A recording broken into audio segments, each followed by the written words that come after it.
She was staring at herself in the mirror again. It was late, one of those nights when silence feels heavier, and the weight of your own thoughts seems to echo too loudly. Her hands gripped the edge of the sink as if holding herself together. She didn't cry. Tears never came. But the tension in her body was palpable, a quiet rebellion against the calm exterior she tried to maintain. She looked fine. No, she looked better than fine. She looked successful. She had a life that many would envy, a life that appeared like someone who had moved on, who had everything under control. Her career was on track, her social life busy, and she kept up the facade well. But beneath the surface, it was different. The truth was, she hadn't moved on at all. And no one, not even herself, could ignore it anymore. It was as though something deep inside her was slowly unraveling. A whisper, a voice that grew louder every day, asking, what if the problem isn't out there? What if it's in here? That voice was the beginning of something. It wasn't dramatic. It wasn't a sudden realization or a breakthrough. It was much quieter, subtle, persistent, and easy to ignore if you weren't paying attention. But it wouldn't go away. The voice wasn't content with the life she had built. It kept pointing her inward, asking her to face what she had buried, hidden in the corners of her mind, the shadow that had quietly grown with her over the years. Healing, she realized, doesn't always happen with loud moments of realization or dramatic change. Sometimes it begins in quiet moments like this. At night, when everything else is still, and you can't escape yourself. Sometimes, healing starts with a breakdown, a quiet unraveling of the person you've pretended to be. It's the moment when you realize that you've been running from yourself for too long. And that's when it begins. Shadow work. The search for the truth, buried beneath the daily routines and the masks we wear. But before she could begin the journey, she first had to admit one thing. The problem wasn't out there. It was in here, inside her. And facing it would take courage she wasn't sure she had. Shadow work. It's a term that may sound mystical, even dramatic, but it's one of the most profound and essential psychological processes a person can undergo. The truth is, most people will never embark on this journey. Not because they can't, but because they won't look deep enough to face what lies within. Carl Jung, the depth psychologist who coined the term the shadow, believed that every person carries a hidden aspect of themselves. Parts they've rejected, denied, or repressed. This hidden side is the shadow, and if we don't face it, it silently controls us.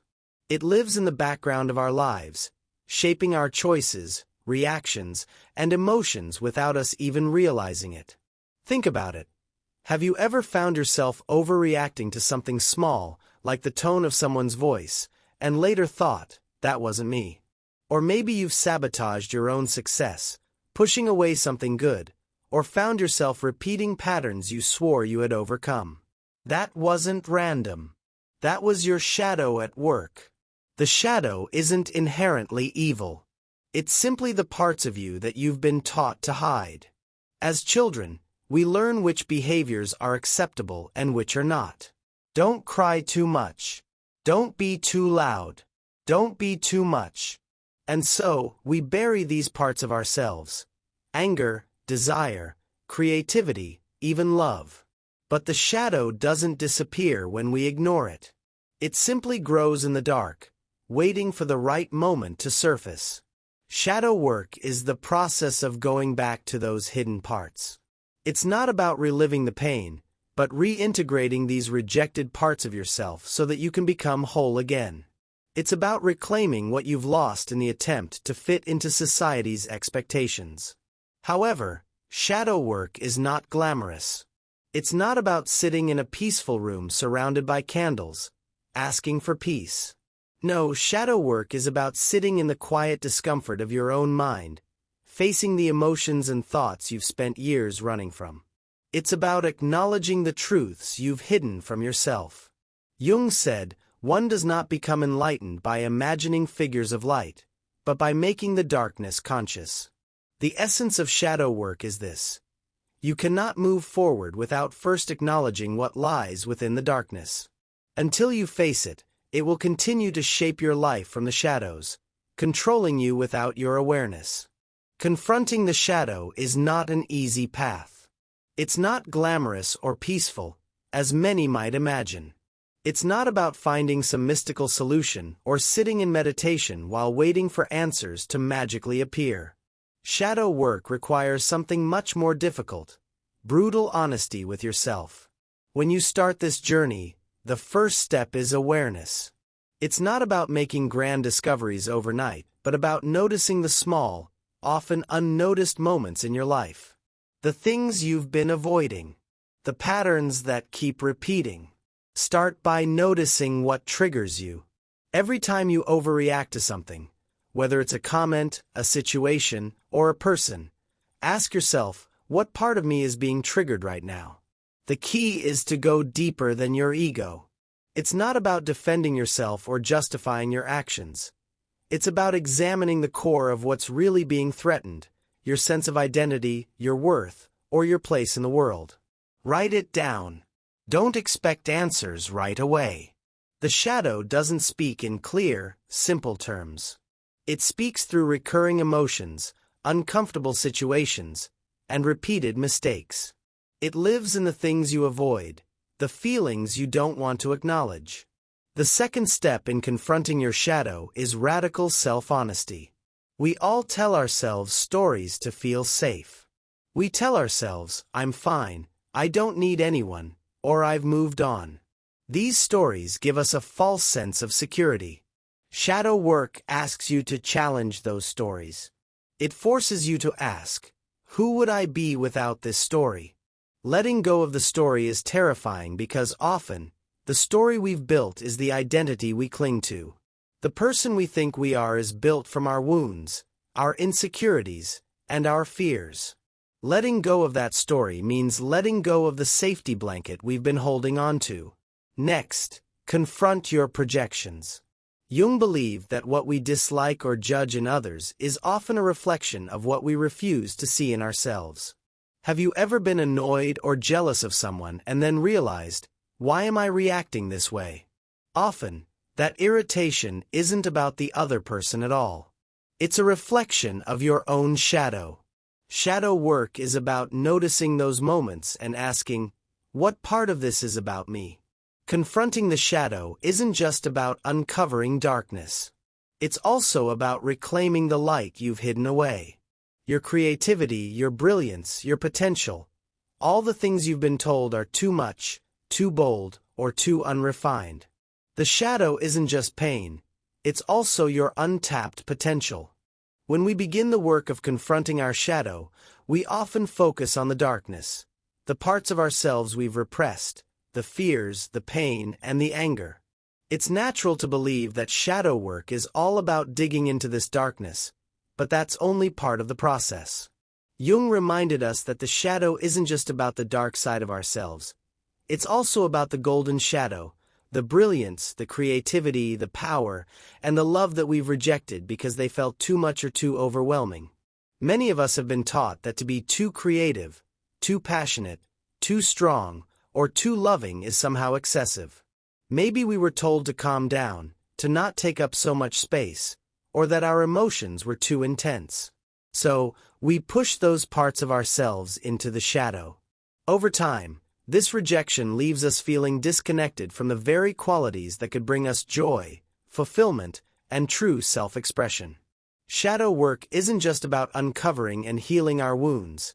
It's about reclaiming the parts of ourselves that we've denied for so long.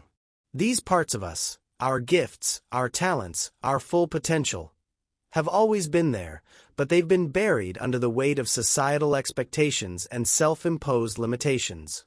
To face the shadow, we need to recognize that the very traits we've hidden away could be the ones that propel us toward our fullest life.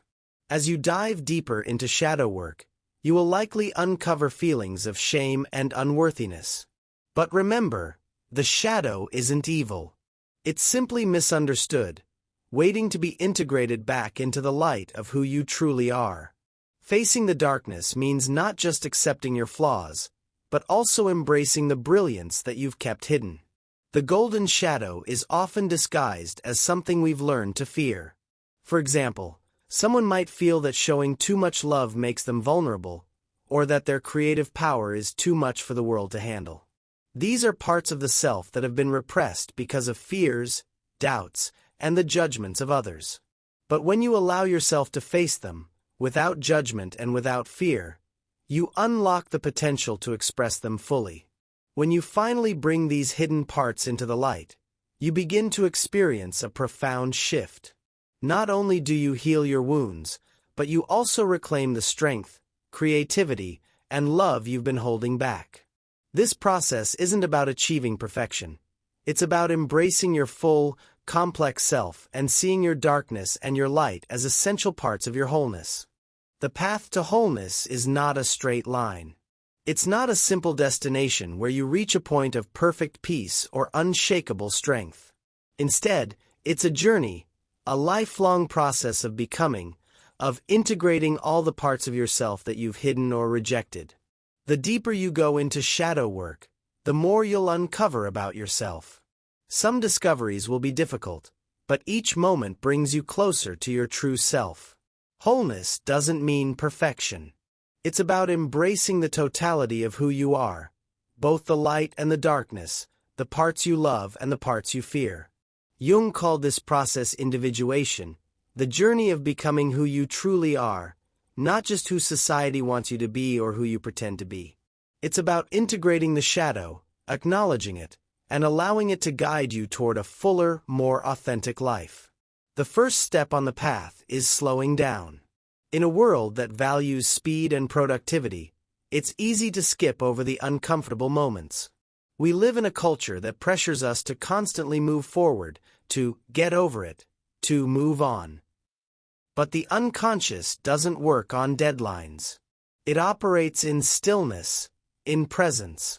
To do this work, you need to give yourself permission to sit with your discomfort, to feel your feelings, even when they're messy or overwhelming.